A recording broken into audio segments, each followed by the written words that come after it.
Olá, pessoal, tudo bem?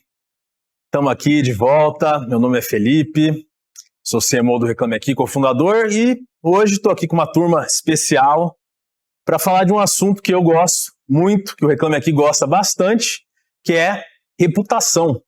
E como que essa reputação traz lucro para a sua empresa. Sempre trouxe, né? E agora a gente vai deixar isso mais palpável para você.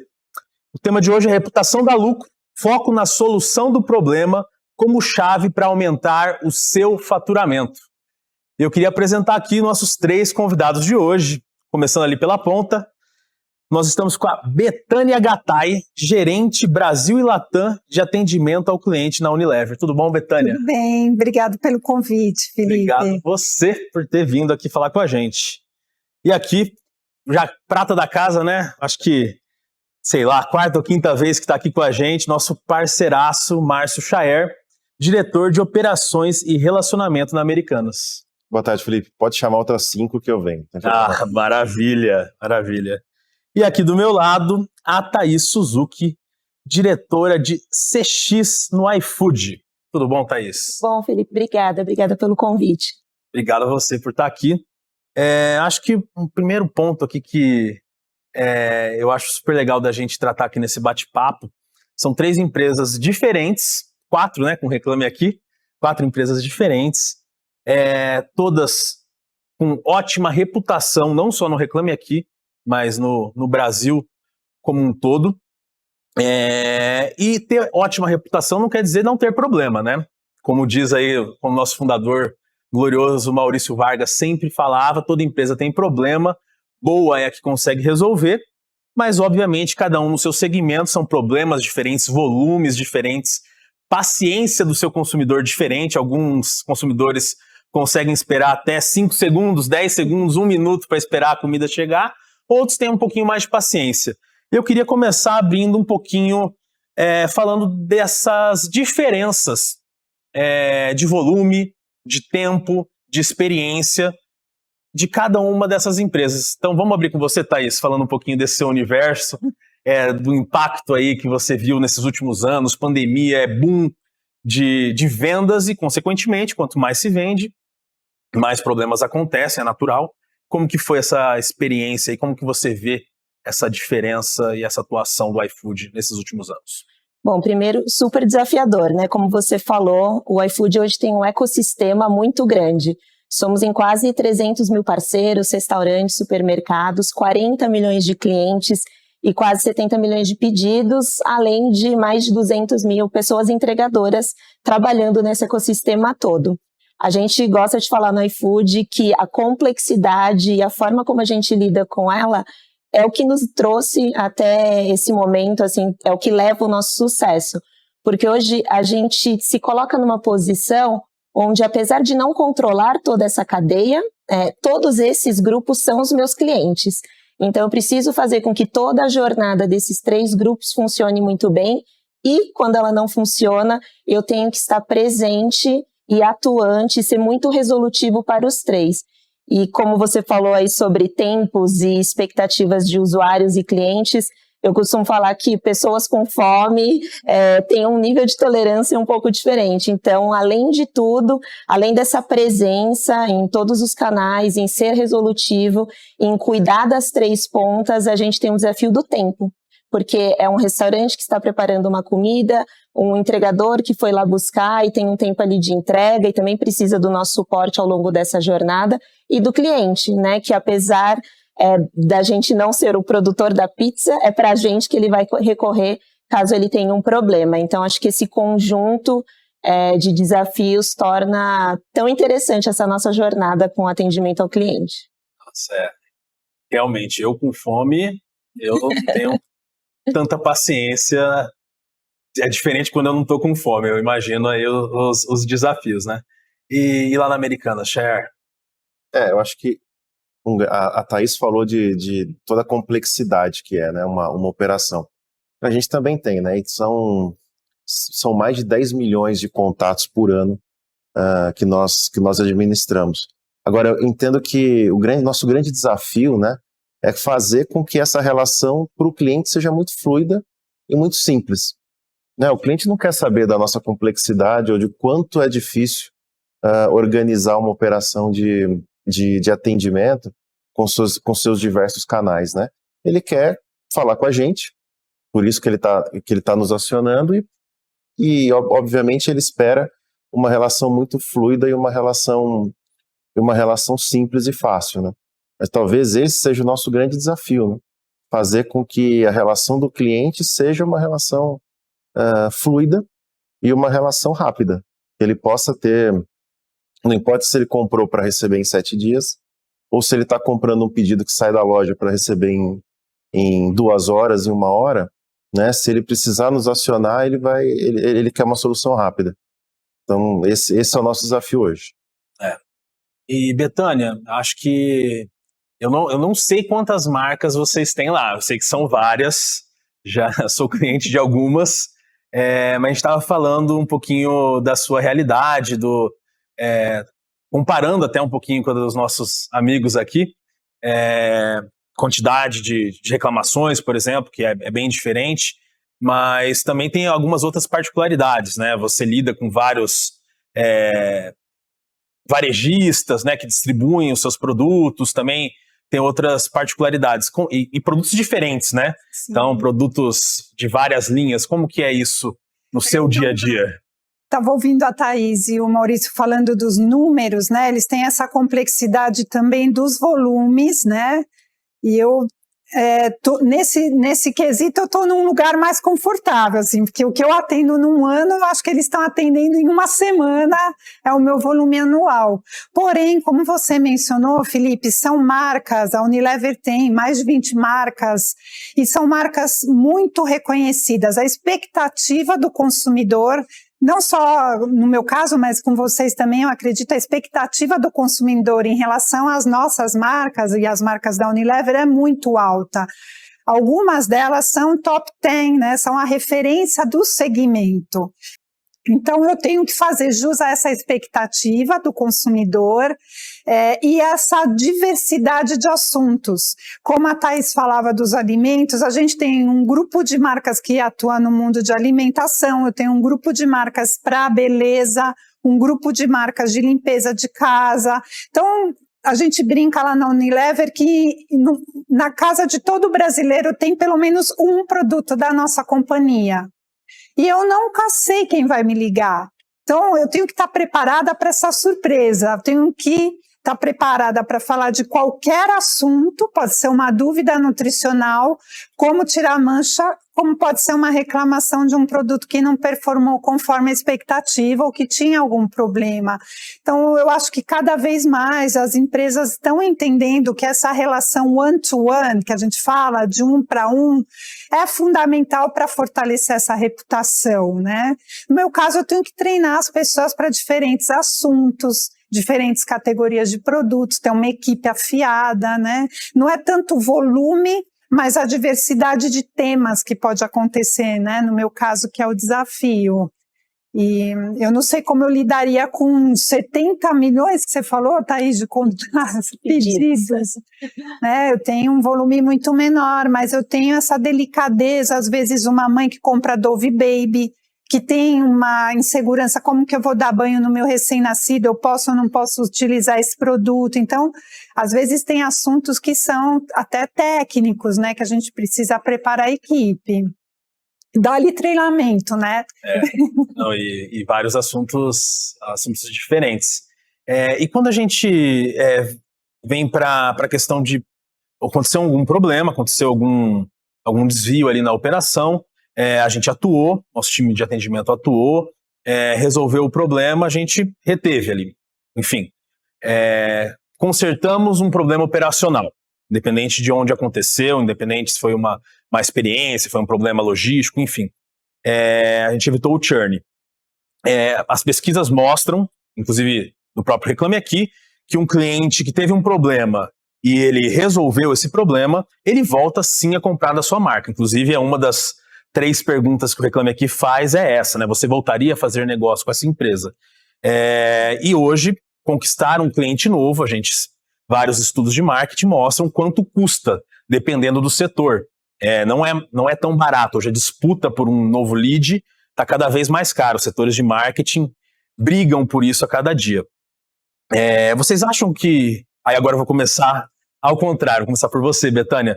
Vocês acham que na visão das empresas isso já está mais claro? O investimento em atendimento, porque é mais barato se manter um cliente e até conquistar outros pela essa reputação, pelo boca a boca do cliente satisfeito, por ter tido uma experiência boa e quando não tem, por ter resolvido de uma maneira fácil.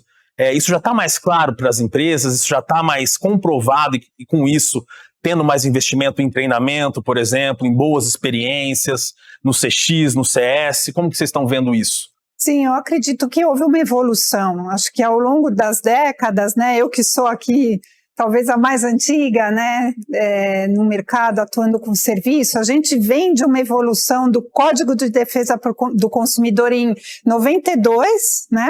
Imagina, até 92 eu não era obrigada a colocar data de validade num produto. E a gente não está falando de muito tempo, porque a gente tem agora, que é uma preocupação de ter omnichannel, de treinamento, de ter um atendimento rápido, porque, de fato, um atendimento eficaz também é mais barato. Perder um cliente é o pior cenário, né? E ter um atendimento ineficiente, lento, que tem um retrabalho contínuo, é muito dinheiro também que você acaba perdendo. Você fazer bem a primeira vez, criar recursos e colocar um investimento para que isso ganhe uma escala e você repita a boa prática o tempo inteiro, no final do dia é muito mais vantajoso para a empresa. E no caso da Unilever, eu só tenho uma chance de fazer direito, porque aquela pessoa que me liga, a minha base de consumidores no mês, ela se renova em 90%. Dificilmente o mesmo consumidor vai me procurar. Eu tenho aquela oportunidade para fazer uma marca diferenciada, né? Então, eu não quero perder essa oportunidade, não posso perder essa oportunidade. E você tem toda a razão, Felipe, reconquistar, pensando no ambiente competitivo que a gente tem, de muitas marcas no mercado, de oportunidades de experimentações de serviços ou produtos diferentes, você reconquistar é muito mais difícil, né? Então, eu acredito que está havendo essa evolução, sim. Ainda tem muita coisa para ser feita aqui. Não sei o que vocês sentem, mas assim, o Brasil é uma referência de serviço. Eu que atendo a América Latina, né, eu posso dizer que a gente tem aqui um ambiente muito criativo, de profissionais muito interessantes nessa área de serviço, né? Vamos aproveitar, né? Para responder, né, o quanto é importante para a empresa, eu queria voltar uns 20 anos aí, muito rapidamente. Até os anos 2000, a experiência de compra e de atendimento do cliente ela era na loja física. Ele entrava na loja, comprava o produto dele, saía com o produto na mão, né? A necessidade de atendimento ali era na loja, basicamente. A gente pode dizer que mais de 99% de uma demanda por um atendimento do cliente era do próprio operador de loja, né? A partir dos anos 2000, com o surgimento do e-commerce, a gente continuou tendo uma demanda linear, mas o cliente agora, em vez de entrar na loja, ele também poderia entrar no site, compra o produto e espera para receber em casa. E aí sim tivemos uma demanda por atendimento, porque tem atraso de entrega, tem ocorrências, tem diferenças entre o tipo de produto. Ótimo, mas até então estamos falando de uma demanda por custo de operação para poder atender o cliente ali, né? A partir agora dos últimos 5 anos, o cliente se tornou multicanal, né? Se tornou omnichannel. Porque agora as jornadas elas não são mais lineares. Eu não entro na loja, só entro na loja, compro o meu produto e saio, ou entro no site, compro o produto e espero para receber em casa. Hoje o cliente pode escolher como ele compra, em que horas, por qual ferramenta, se pelo app, pelo site, e como que ele recebe. Se ele vai retirar na loja, se ele vai receber em casa, se ele escolhe um ponto fora da localidade ou do endereço dele. Com isso, a expectativa por um bom atendimento aumentou muito, né? De modo que o cliente não compra mais o produto. Hoje ele compra o produto e a experiência de entrega desse produto, né? A empresa que não perceber isso, certamente não continua. Pelo cliente estar comprando a experiência, ele precisa estar no centro da decisão da empresa. Não é mais custo, né? A retenção não é mais uma operação de custo, é uma operação de venda.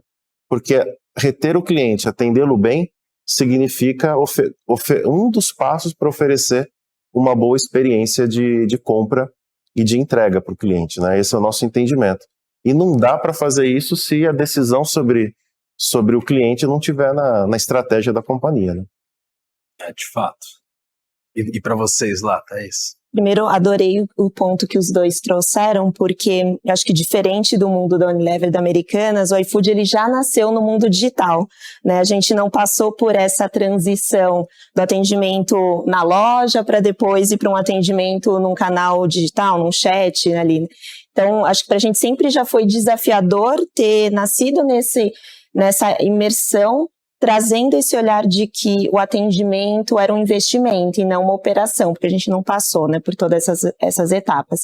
E acho que a forma como a gente trabalha no iFood, até chegar num ponto onde a gente mede ali o sucesso da retenção ou não, né, a gente divide em 4 pilares, né. O primeiro é a prevenção. Até dado o nosso grande volume, a gente entendeu que se a gente não atuasse na causa raiz, seria inviável, operacionalmente falando, manter uma estrutura que conseguisse lidar com ali os quase 70 milhões de pedidos, né? Como é que seria o nosso dia a dia com esses mais de 2 milhões de pedidos num dia só e muito concentrado, porque além desse desafio que a gente tem de trabalhar com alimentação em uma cadeia marketplace, os nossos horários de atendimento, eles são concentrados num almoço e num jantar, especialmente aos finais de semana. Então, a gente trabalhou muito como trabalhar a prevenção, antes de chegar no atendimento. E depois da prevenção, ofertar autosserviços, né, dentro do próprio aplicativo ou no portal dos parceiros, para que eles se resolvessem.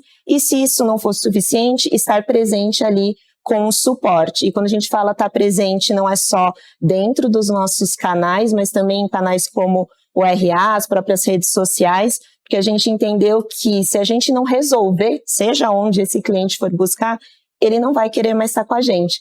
Então, a gente olha muito a retenção pós-atendimento também, que lá no iFood é mais de 95%, então todo mês eu tenho um grupo de pessoas que passa por um suporte, mais de 95% volta a comprar no mês seguinte dentro do iFood, apesar de um atendimento. Então, gostei muito do que o Márcio colocou, que não importa a complexidade, eu vou ter que resolver. E eu vou ter que resolver de uma forma muito bem feita para que ele volte a comprar comigo, que é um dos indicadores que a gente também tem ali com vocês no RA. Isso é muito legal que vocês três trouxeram e até pegando um gancho aí, é algo que a gente tem falado bastante, esse último ponto que você trouxe, que todo ponto de experiência é importante, do encantamento é importante, mas no final das contas, quando um problema acontece, é arregaçar as mangas e trabalhar em cima. Se você resolver, o cliente vai ficar satisfeito, né, se ele tiver um índice de esforço baixo, e vai voltar ali a fazer um pedido, né, por exemplo. Vou até pedir agora, Chayar, para você falar essa palavra, para a gente não ter nem que parar aqui. Omnicanalidade. Exatamente. A gente estava falando sobre esse assunto antes da gente começar a gravação aqui, e é algo muito falado aí em encontros, em painéis sobre CS, sobre CX, sobre atendimento, e você trouxe uma visão super legal que sai um pouco do protagonismo da empresa, onde ela escolhe os canais onde ela vai estar, e entra muito no protagonismo do consumidor, né? Hoje o consumidor, ele está em vários canais, né? Como que você faz essa leitura um pouco e no seu dia a dia ali de Americanas? Legal. Acho que primeiro a gente tem que saber que o cliente é que escolhe, né? Como você falou. É o cliente que escolhe por onde ele quer conversar com a gente. Um tempo atrás o canal tradicional era o saque, era o telefone. Hoje não, pode ser por onde ele quiser. E a gente tem que estar preparado para isso, né? O cliente pode acionar a gente pelo Instagram, pode acionar pelo telefone, pode acionar pelo Reclame Aqui, que é um canal importante. E aí a empresa ela tem que saber que o contato virá, né? E a gente precisa atender o cliente da mesma forma. Se ele não escolhe por onde ele quer entrar, eu não posso escolher também qual canal que eu quero atender. Eu tenho que atender todos, tem que estar disponível pro cliente. E nesse ponto, a gente tem, se eu puder falar aqui da Americanas, a gente tem um time de atendimento que é multidisciplinar, né? Um time muito bem treinado que opera esses diversos canais. Porque no final do dia, né? Se ele quer conversar comigo pelo Facebook, é porque ele está ali aquele é o ambiente do cliente, aquela que é a rede dele. Então a gente tem que atendê-lo bem, né? Se ele for pro Reclame Aqui, porque o Reclame Aqui é intuitivo e ele traz traz credibilidade para o cliente, da mesma forma, né? Temos que estar prontos para atender. Eu tenho uma experiência, Maurício, até complementando, te ouvindo, na pandemia, né, nós precisamos fazer toda aquela mudança rápida para o modelo home office. E eu aproveitei aquele momento para fazer uma experiência de não ter o 0800. De fato, por alguns dias eu não consegui fazer essa conexão automática. No momento zero eu consegui levar toda a equipe digital, né, que estava já habituada, até já trabalhava em home office, mas o 0800 levar para casa dos atendentes era um pouco mais complexo tecnicamente. Num primeiro momento não foi viável na primeira semana, mas aí a gente aproveitou, porque era um momento de tolerância do consumidor, para tentar fazer uma oferta para esse consumidor que ligava no 0800 e ir para o WhatsApp. E depois a gente fez uma pesquisa com todos esses consumidores, né, que tentaram falar com a gente por 0800. É muito interessante um aprendizado que eu tive. Pelo menos nesse segmento que eu atuo, o 0800 para o consumidor brasileiro tem um papel muito importante. Ele se sente de fato ouvido literalmente e ouvido emocionalmente, né? Porque tem um ser humano interagindo com ele e ele tem essa percepção de que ali alguém vai resolver o problema dele.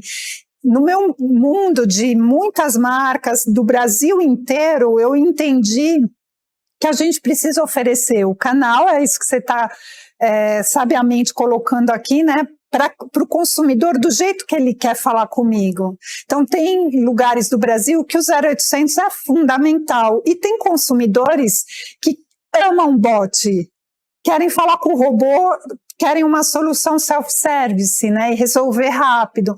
Então acho que um pouco do desafio das áreas de serviço, que eu tenho visto essa evolução, é esse pensamento que o Maurício falou tão bem, da gente oferecer os canais de acordo com o perfil desse usuário, né, de onde ele quer estar, e entender que a gente está ali para servir, né.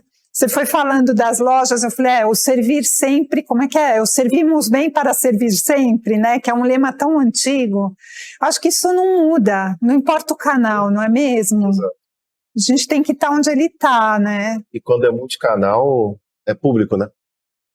Então, o Reclame Aqui é um exemplo, né? O Instagram, Facebook, LinkedIn são canais públicos. Então, deixa de ser uma relação simples com o cliente, passa a ser uma relação pública, né? Exato. E aí a tratativa é até, falando do outro lado, né? Você como atendimento, ela acaba sendo uma tratativa não diferente na resolução da coisa, porque sempre a busca é por resolver o problema, mas obviamente cada canal tem uma tratativa diferenciada devido ao tipo do canal. Por exemplo, Reclame Aqui tem uma tratativa de um jeito, porque tem as métricas de um jeito, redes sociais tem outra, por isso que cada vez mais os atendentes fazem carreira para isso, né? Hoje Reclame Aqui, a gente acompanha as carreiras de atendimento em Reclame Aqui, e é muito legal ver isso, né? Porque eu estive aqui conversando esses dias com o Henrique, por exemplo, que é um cara que fez carreira em Reclame Aqui, ele é especialista em Reclame Aqui.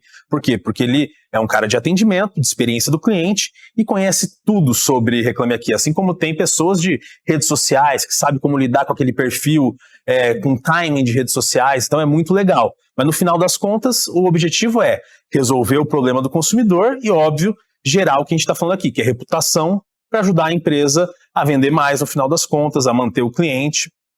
E o objetivo final sempre é esse, né? É engajar, é diminuir o custo de aquisição ali, porque é muito mais barato manter um consumidor do que conquistar um novo. A gente está encaminhando aqui para os nossos minutos finais, e aí eu queria fechar um pouquinho com vamos falar assim, uma dica de cada um de vocês para quem está querendo trazer um pouco mais de foco para a área de atendimento dentro das suas empresas, para a área de CS, CX, o nome que cada um queira dar, né? A gente sabe que cada empresa dá um nome. Qual é a dica que vocês queiram dar para quem está assistindo a gente, para mostrar um pouquinho mais o valor? Acho que para a gente parece óbvio, mas a gente sabe que ainda tem muito a se galgar aí nesse mercado de atendimento. Que dica que vocês dariam para quem está assistindo? Vamos começar por você, Thaís. Legal. Eu acho que, primeiro, não é uma fórmula de bolo perfeita que você vai conseguir fazer em um curto prazo de tempo. Acredito que lá no iFood a gente está há pelo menos 4 anos trabalhando num projeto que a gente chama de cultura centrada no cliente dentro do iFood, e ele tem basicamente 2 vertentes. Uma é como a gente trabalha com todas as áreas internas da companhia, desde o C-Level até as outras áreas de operação, não só a área de atendimento, mas operações logística, operações comerciais, porque muito que a gente entende da visão do problema da causa raiz não necessariamente vai ser resolvido por quem está naquela ponta, né? Aquela ponta ela está resolvendo com todas as informações e ferramentas que ela tem naquele momento, mas muito para resolver na raiz vai ser feito por toda a área. Então a gente vem trabalhando nos últimos 4 anos uma frente bem importante com cross-áreas, né, as squads de melhoria contínua, que a gente chama lá dentro, e o outro é realmente toda essa questão de estar presente em multicanais, mas estar presente para conseguir ser muito resolutivo. Então, nesses 4 anos também a gente colocou uma série de ferramental para os nossos agentes, que também são os nossos clientes, né, dentro do iFood, como a gente está melhorando o nível de ferramenta que eles tinham para conseguir atuar, né? Seja uma dor sobre um pedido que teve um problema de cancelamento e não foi estornado, como a gente melhorava aquela informação para os nossos agentes. Então, acho que essas 2 frentes de cultura centrada no cliente, trabalhando com todas as áreas do iFood, e toda essa evolução de ferramental, de produto, também para o nosso agente foi muito importante para essa jornada que ainda não terminou. A gente ainda tem muito a melhorar, a fazer, mas acredito que é um pedaço que a gente já avançou nesses últimos anos. Maravilha, obrigado, Thaís. Márcio? Diria que é ouvir o cliente, né? Se a gente perceber a quantidade de dados que tem no atendimento, né, por que ele acionou a gente, o que ele precisa, qual foi o problema. Então, entender isso, ouvir o cliente, por que ele está nos acionando, né? Por que ele está falando com a gente? Então, ouvir o cliente acho que é um grande passo uma grande dica para poder centrar e melhorar a sua estratégia. Muito bom. Betânia, para fechar? O que a gente fez lá de fato, usar esse conteúdo que o consumidor traz, né, no dia a dia, todas essas informações que são registradas na base de dados, né, elas hoje alimentam pelo menos 5 outras plataformas dentro da companhia. Uma que é preocupada na monitoria contínua da qualidade dos produtos, então através desse database a gente pode receber em primeira mão muitas sugestões dos consumidores, porque não é só de reclamação que a gente vive, né? Então, muitas reclamações viram melhorias e muitas sugestões podem ser avaliadas. E um outro grupo de informações, ele é utilizado pelas áreas de marketing para desenvolver outras comunicações, para pensar novas abordagens para o consumidor de novas categorias de produto. A minha área hoje é uma área que responde para a pesquisa de mercado dentro da companhia, que é justamente colocar esse consumidor central dentro do desenvolvimento das estratégias, né?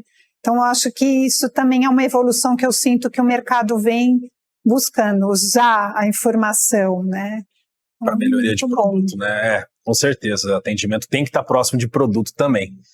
Pessoal, muito obrigado, Thaís, Márcio, Betânia, muito obrigado pelo tempo e pelo conteúdo rico que vocês passaram aqui para todo mundo que está assistindo. Muito bom estar com vocês. E, pessoal, muito obrigado.